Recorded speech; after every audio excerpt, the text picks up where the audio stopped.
SIIMA expo అవార్డ్స్‌కి విచ్చేసిన Sirisha alias Barrelakka మనతో పాటు ఉన్నారు. సో, ఆవిడతో మాట్లాడదాం రండి. హలో అక్క, ఎలా ఉన్నారు?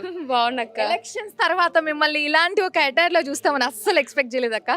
అసలు మొత్తానికి ఏంటి గెటప్, చాలా మంచి మేకోవరు.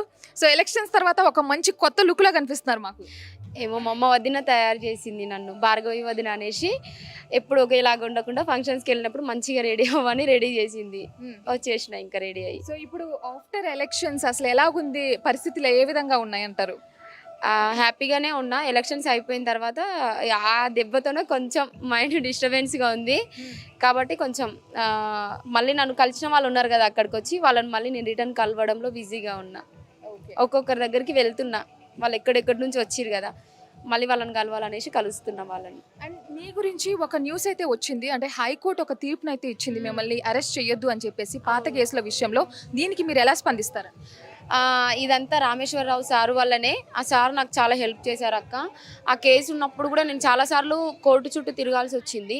ఇక నాకు అనిపించేది ఒక్కొక్క రోజు, ఏంది ఇదంతా తిరుగుడు, పొద్దుగాల 4కి లేచి ఫ్రెష్ అప్ అయ్యి కోర్టు టైంకి వెళ్ళేదాన్ని నేను. ఇంటికాడ ఇక ఉండి మమ్మీ వాళ్ళని ఎందుకు ఇబ్బంది పెట్టాలి, ఊక తిరుగుతుంది అన్నట్టుగా నేను కోర్టుల చుట్టూ తిరిగేదానికి. నిన్న స్టే వచ్చిందంటే చాలా హ్యాపీ. స్టే వచ్చిందంటే 90% కేసు కొట్టేసినట్టే కదా.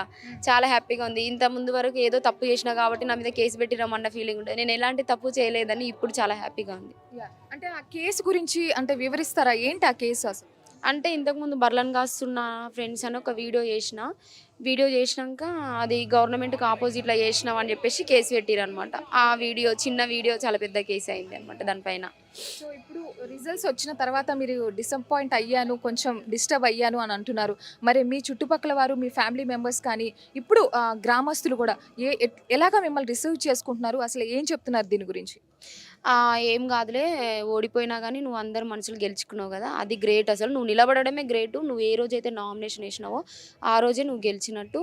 ఏం కాదు, ముందు లైఫ్ ఉంటుందిలే, నువ్వు పక్కకు పోకు, ఇందులోనే ఉండు అని చెప్తున్నారు. ఇంకా అండ్ మీరు మేనిఫెస్టో కూడా విడుదల చేశారు. ఇలాంటి పథకాలు కూడా మేము చేస్తాము, సేవ చేయాలని చెప్పేసి. సో రైట్ నౌ అంటే మీ నెక్స్ట్ ప్లాన్ ఏంటి? నెక్స్ట్ మూవ్ ఏంటో తెలుసుకోవచ్చా? నెక్స్ట్ ఏంటనేది నాకు ఇంతకుముందు ఏం టీం అట్లా లేకుండా ఇప్పుడు ఒక టీం ఫామ్ అయినాం మేమందరం డిస్కషన్ చేసుకొని నెక్స్ట్ చెప్తాను. ఓకే. సో ఇప్పుడు ఈ ఎలక్షన్స్‌లో అయితే మీకు చాలా వరకు కూడా ఫైనాన్షియలీ మీకు సపోర్ట్ వచ్చింది. చాలామంది మీకు సపోర్ట్ చేశారు. మీ అకౌంట్స్‌లో చాలా డబ్బులు వేశారు అని చెప్పేసి ఒక టాక్ వచ్చింది. ఇది ఎంతవరకు నిజం? అండ్ ఎంతవరకు మీరు సంపాదించారు ఈ ఎలక్షన్స్‌లో తెలుసుకోవచ్చా? ఎలక్షన్స్లో వచ్చిన అమౌంట్ మొత్తం 20 lakhs వచ్చినాయి. హ్యాండ్ క్యాష్ కలిపి చెక్కులు, అక్కడ వచ్చిన క్యాష్ అంతా కలిపితే 20 lakhs. ఇక ముందు వెనక 20 కంటే ఎక్కువ రాలేదు. నేను ఒకసారి ఇంతకుముందు చెక్ చేసుకున్నప్పుడు 15 lakhs వచ్చినాయి. చెక్కులు వేసిన తర్వాత మొత్తం 20 lakhs దాకా అయినాయి. ఇక ఆల్రెడీ ఎలక్షన్స్లో ఖర్చుకు ఒక 10 lakhs దాకా అయిపోయినాయి. మిగతాయి కూడా నేను ఆల్రెడీ సేవలు స్టార్ట్ చేస్తున్నాను అనమాట. క్యాన్సర్ పేషెంట్స్ కానీ, ఇంకా ఒక పాపకి మొన్న హార్ట్ సర్జరీ జరిగిందనమాట. ఆమెకు అమౌంట్ ఇవ్వడం, ఒక ఫ్యామిలీలో పెద్ద దిక్కు చనిపోతే వాళ్ళకి ఇవ్వడం, ఇక వాళ్ళకి హెల్ప్ స్టార్ట్ చేసిన నేను. చేయాలి, అమౌంట్ నాకొద్దు, నాకు కావాలి ప్రజల ప్రేమాభిమానాలు అని చెప్పేసి నాకు వచ్చిన అమౌంట్ కూడా నేను ప్రజలకి, హెల్త్ ఇష్యూస్ ఉన్న వాళ్ళకి కానీ, వాళ్ళకి ఎలాంటి హెల్త్ ఇష్యూస్ ఉన్న వాళ్ళందరికీ పంచుతున్నాను అనమాట. సో కంప్లీట్లీ ఇప్పుడు గ్రామంలో ఎలాంటి లోటుపాట్లు లేకుండా ప్రజలకు ఎటువంటి సమస్యలున్నా తీర్చడానికి మీరు ముందుండి వెళ్తారు అని అంటున్నారు. మరి నెక్స్ట్ ఇప్పుడు మీ టీం మెంబర్స్తో కలిసి సోషల్ సర్వీస్ అయితే చేస్తున్నారు. మరి ఎలక్షన్స్ విషయానికి వస్తే అసలు పాలిటిక్స్లో ఇంకా నెక్స్ట్ మూవ్ ఏ విధంగా ఉంటుందో తెలుసుకోవచ్చా? అదే టీం వాళ్ళతో డిస్కషన్ చేస్తున్నా. నెక్స్ట్ ఎంపీ ఎమ్మెల్సీ ఉన్నాయి కదా, వాటి గురించి టీం వాళ్ళతో డిస్కషన్ చేస్తున్నా. చేసిన తర్వాత నేను మళ్ళీ చెప్తాను ఒకసారి. సో మళ్ళీ మొదట్లాగా మళ్ళీ ప్రచారాలు ఇవన్నీ వాటిలో చూడబోతున్నాం అంటారా? సో ఈ ఎలక్షన్స్ వల్ల మీరు ఇలా నిలబడడం వల్ల మీకు మీ ఎక్స్పీరియన్స్ ఏ విధంగా ఉంది? అసలు మీరు ఏంటి రియలైజ్ అయ్యారు ఈ ఎంటైర్ జర్నీలో తెలుసుకోవచ్చా? రియలైజ్ అవ్వడం అంటే ఇంకా నేను ఓడిపోవడానికి డబ్బు కారణం అనుకుంటున్నాక, డబ్బు కారణం అనుకుంటున్నా.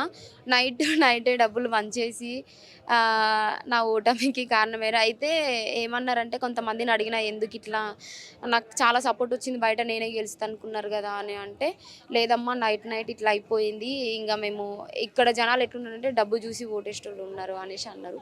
ఇక సరే ఏం చూసినా కానీ నెక్స్ట్ నేను మారుస్తా దాన్ని. చూడాల్సింది డబ్బు కాదు అభివృద్ధిని అని నేను దాన్ని మార్చేసి అభివృద్ధి చూసి ఓటేయాలనేది నేను ఒకటి మొత్తం చేసేస్తాను అనమాట. ఇంకా ఓకే. సో అంటే ఈసారి మీరు ఎటువంటి పొరపాట్లు చేశారో గుర్తించి నెక్స్ట్ మూవ్ అనేది ఒక అంటే ఎలా ప్రణాళిక ఏ విధంగా ఉండబోతుందో తెలుసుకోవచ్చా? అంటే ఇప్పటి వరకు ఎంతో కొంత అవగాహన వచ్చి ఉంటుంది, మీకు క్లారిటీ వచ్చి ఉంటుంది కదా. సో నెక్స్ట్ మూవ్ అంటే ఎంత క్రూషియల్, ఎంత జాగ్రత్తగా కాన్షియస్గా మీరు చేయబోతున్నారో తెలుసుకోవచ్చా? ఇంతకు ముందు వరకు నాకు అంత తెలిసేది కాదనమాట. సో మేము ఒక ప్రణాళిక అనేది చేసుకున్నాం. ఒక ప్రచారం టైమింగ్స్ మేము ఆఫ్టర్నూన్ కూడా తిరిగినాం అనమాట, టైం లేక. సో ఆఫ్టర్నూన్ టైం తిరగొద్దు, మార్నింగ్ ఈవినింగ్ తిరగాలి. అది కూడా తిరిగిన ఒక్క విలేజ్ అయినా పర్ఫెక్ట్గా 100కి 100% ఓట్లు పట్టేట్టు మనం ఎలా మాట్లాడాలనేది అన్నిటికీ మేము ప్రిపేర్ చేసుకున్నాం అనమాట టీం వాళ్ళతో. పెద్దవాళ్ళు ఉంటారు కదా, వాళ్ళకి ఎక్స్పీరియన్స్ ఉన్న వాళ్ళు కూడా మా టీంలో ఉన్నారు. వాళ్ళందరితో డిస్కషన్ చేసుకుంటున్నాం. అండ్ వన్ లాస్ట్ క్వశ్చన్, అసలు సైమా ఎక్స్పోకి వచ్చారు, దీని గురించి మనం మాట్లాడలేదు కంప్లీట్లీ. సో ఇప్పుడు మిమ్మల్ని మేము పాలిటిక్స్లోనే చూసాం అండ్ కంప్లీట్లీ ఇప్పుడు మనం బరిలెక్కని డిఫరెంట్ అటైర్లో చూస్తున్నాము. నాకు తెలిసి ఆర్టీవీ ప్రేక్షకులందరూ కూడా ఆల్రెడీ షాక్కి గురయ్యే ఉంటారు, ఇంత చేంజ్, ఇంత డ్రాస్టిక్ చేంజ్ ఆఫ్టర్ ఎలక్షన్స్ ఇలా చూస్తున్నామా అని చెప్పి. సో అంటే మీ ఫేవరెట్ హాబీస్ తెలుసుకోవచ్చా? హాబీస్ అంటే ఎక్కువ తింటుంటా నేను. నాకు ఇష్టం షిర్దిన్లు అంటారు కదా, మామూలుగా ఏవో ఒకటి స్నాక్స్ ఏదో ఒకటి తింటుంటా. నాకు తినడం అంటే చాలా ఇష్టం అనమాట. అదొకటి, లొకేషన్స్ తిరగాలని ఉంటుంది. అంటే నేను ఎక్కువ ఏం చూడలేదు బయట ప్రపంచాన్ని, ఇక అక్కడ తిరగాలి ఇక్కడ తిరగాలని ఉంటుంది. ఇంకా హాబీస్ అంటే అంతే, పిల్లలతో ఎక్కువ ఆడుకుంటా, చిన్న పిల్లలతో ఇష్టం. సో ఇలాంటి ఫ్యాషన్ షోకి రావడం అనేది ఇది మొదటిసారి అనుకోవచ్చా? First time. And because of ఆ సెన్సేషన్ మీరు ఏదైతే క్రియేట్ చేశారో దానివల్లే ఇలాంటి ఒక ఎక్స్పోజర్ వచ్చింది అని అనుకోవచ్చు. 100%. సో మీకు ఎలా అనిపిస్తుంది ఇలాంటి ఫ్యాషన్ షో అటెండ్ చేయడం, అది కూడా ఒక చీఫ్ గెస్ట్గా రావడం అనేది మామూలు విషయం కాదు, ఎలా అనిపిస్తుంది? చాలా హ్యాపీగా ఉంది. ఫస్ట్ ఆఫ్ ఆల్ నన్ను మేడం కాల్ చేశారు, మేడం ఇట్లా రావాలి మీరు గెస్ట్గా అని అంటే, నాకు తెలియదు ఈ ప్రోగ్రామ్ గురించి ఇంతకుముందు. ఇట్లా ఉంటుంది రండి అని అంటే, సరే మనం అటెండ్ అయిదాం, రేపు మనం ఒకసారి వెళ్తేనే కదా ఆ మేడం అక్క వస్తుంది అనేసి, ఇంకా జనాలకు తెలుస్తుంది అనేసి ప్రతిదానికి అటెండ్ అవుతాను నేను. ఎందుకంటే జనాల ప్రేమాభిమానాలు ఎంత ఉందో నేను తెలుసుకోవాలి. ఒకప్పుడు నేను నా ప్రచారానికి వచ్చిన వాళ్ళని చాలామందిని కలవలేకపోయినా, ఏమో ఇక్కడ ఉంటారేమో ఇంకా చాలా వరకు. సో అందరి ప్రజల్లో తిరగాలనుకుంటున్నా కాబట్టి ఎలాంటి ఫంక్షన్స్, మ్యారేజెస్ ప్రతి ఒక్కటి నేను అటెండ్ అయితే ఇప్పటి నుంచి. వండర్ఫుల్ అండి, వండర్ఫుల్. వన్ లాస్ట్, మా ఆర్టీవీ వ్యూవర్స్ కోసం, మీరు బిఫోర్ ఎలక్షన్స్ మా ఛానల్కి వచ్చారు, ఇంటర్వ్యూ చేశారు. ఆల్మోస్ట్ మిమ్మల్ని మేము చాలా వరకు కవర్ చేసాం ప్రతి ఒక్క అంశంలో. సో మీరు ఇప్పుడు రైట్ నౌ ఆఫ్టర్ ఎలక్షన్స్ మీ మాటల్లో ఆర్టీవీకి మీరు ఏం చెప్పాలనుకుంటున్నారు?